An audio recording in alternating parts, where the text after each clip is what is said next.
लोकसभा चुनाव से ठीक पहले करनाल से 2 बार सांसद रह चुके अरविंद शर्मा ने बीजेपी का दामन थाम लिया।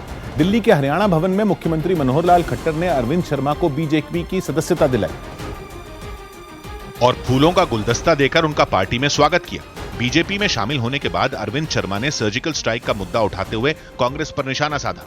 पहले सर्जिकल स्ट्राइक पर, अब एयर स्ट्राइक हुई, इसके ऊपर आप सवाल उठाते हैं। आप किस तरह की बातें करते हैं?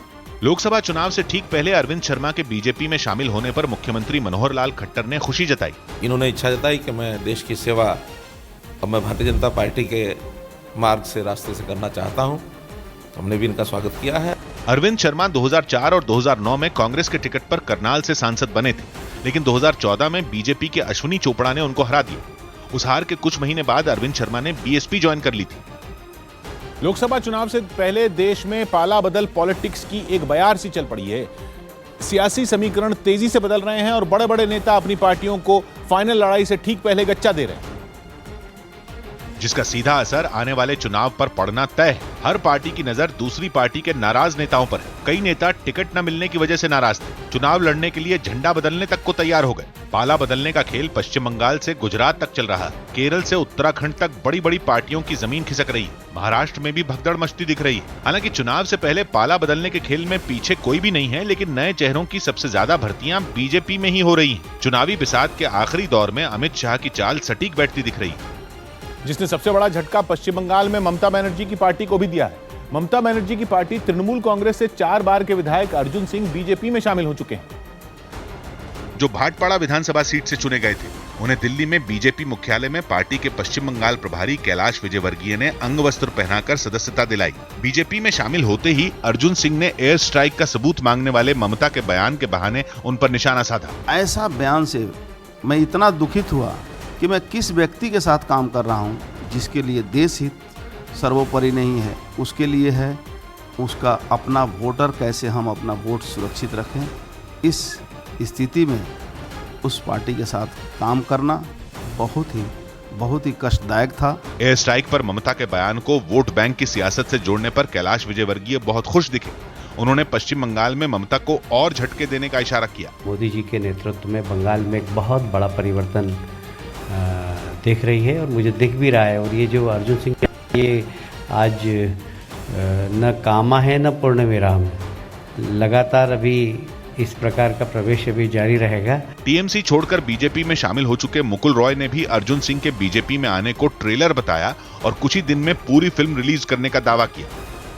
जो लोकसभा चुनाव से पहले टीएमसी को तोड़ने की बीजेपी की रणनीति की तरफ इशारा कर रहे हैं। सूत्रों का कहना है कि कुछ और टीएमसी नेता बीजेपी में शामिल हो सकते हैं। इससे पहले टीएमसी सांसद मुकुल रॉय बीजेपी में शामिल हो चुके हैं। इसके बाद विष्णुपुर से टीएमसी के लोकसभा सांसद सौमित्र खान बीजेपी में शामिल हो गए। 2 ही दिन पहले बोलपुर से टीएमसी सांसद अनुपम हाजरा भी बीजेपी में शामिल हो गए।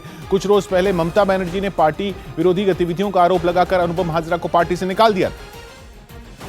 लेकिन कांग्रेस को भी बीजेपी ने एक बड़ा झटका केरल में दिया, जहां सालों से गांधी परिवार के वफादार माने जाने वाले टॉम वडक्कन ने बीजेपी का दामन थाम लिया।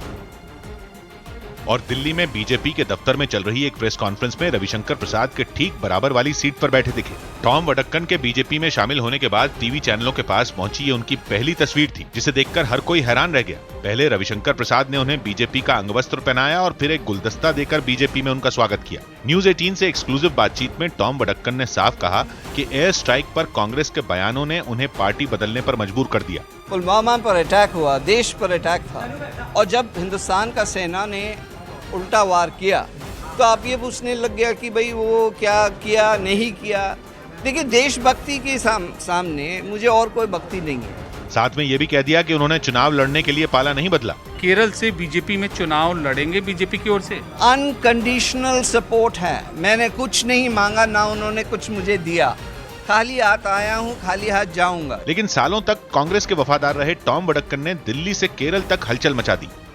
और सबसे ज्यादा उठपटक का माहौल गुजरात में है। गुजरात में लोकसभा चुनाव से पहले बीजेपी बेहद आक्रामक दिख रही है। पिछले 4 दिनों में कांग्रेस के 3 विधायक बीजेपी में शामिल हो चुके हैं, जिनमें सबसे ताजा नाम जामनगर ग्रामीण सीट से विधायक वल्लभ धारविया का है, जो कांग्रेस छोड़कर बीजेपी में शामिल हो गए। धारविया से पहले कांग्रेस के विधायक परसोत्तम साबरिया ने भी विधायक पद से इस्तीफा दिया और बीजेपी में शामिल हो गए। जबकि 8 मार्च को कांग्रेस विधायक जवाहर चावड़ा भी विधानसभा से इस्तीफा देकर बीजेपी में शामिल हो गए थे। फरवरी में ही कांग्रेस विधायक आशा पटेल भी पार्टी और विधानसभा से इस्तीफा देकर बीजेपी में शामिल हुई थी। पिछले साल जुलाई में कांग्रेस के सीनियर विधायक कुंवरजी बावलिया इस्तीफा देकर बीजेपी में शामिल हो गए थे। बाद में उपचुनाव जीतकर विजय रूपाणी सरकार में मंत्री बना दिए गए। 2017 में हुए विधानसभा चुनाव में कांग्रेस ने कुल 182 सीटों में 77 सीटें जीती थी, लेकिन अब उसके पास केवल 71 विधायक बचे हैं। और इसी पाला बदल पॉलिटिक्स से महाराष्ट्र भी अलग नहीं है। एनसीपी और कांग्रेस में सीटों के विवाद की वजह से कांग्रेस को एक बड़ा झटका लग चुका है। जब विधानसभा में विपक्ष के नेता राधाकृष्ण विखे पाटिल के बेटे सुजय विखे पाटिल मंगलवार को बीजेपी में शामिल हो गए, कांग्रेस इस झटके से अब तक उबर नहीं पाई है। मामला तो गंभीर है पार्टी के लिए, नो डाउट। देखते हैं उसमें क्या रास्ता, आज के इस विद्यमान परिस्थिति में क्या करने की आवश्यकता है, हम बातचीत करेंगे। सूत्रों के मुताबिक राधाकृष्ण विखे पाटिल ने नेता विपक्ष के पद से इस्तीफे की पेशकश कर दी है। मीडिया को दो टूक कह दिया है कि वो अहमदनगर सीट पर एनसीपी के उम्मीदवार के लिए प्रचार नहीं करेंगे। अहमदनगर प्रचार में नहीं करूंगा। अहमदनगर सीट से राधाकृष्ण विखे पाटिल के बेटे सुजय विखे पाटिल चुनाव लड़ना चाहते थे, लेकिन सीट छोड़ने पर एनसीपी राजी नहीं हुई और सीट एनसीपी के हिस्से में जाते ही सुजय विखे पाटिल बीजेपी में शामिल हो गए। वहीं दिल्ली में आम आदमी पार्टी में नाराज चल रही विधायक अलका लांबा ने कांग्रेस में शामिल होने के संकेत दिए हैं। अलका लांबा ने साफ किया कि उन्हें अब न्योते का इंतजार। देखिए, अभी तक कांग्रेस की तरफ से मेरे पास कोई ऐसा प्रस्ताव नहीं है। देखिए, कांग्रेस फैसला करेगी। अगर मुझे उनके घर आना है या आपके घर भी जाना, ही फैसला आप करेंगे कि मुझे स्वीकार करेंगे नहीं।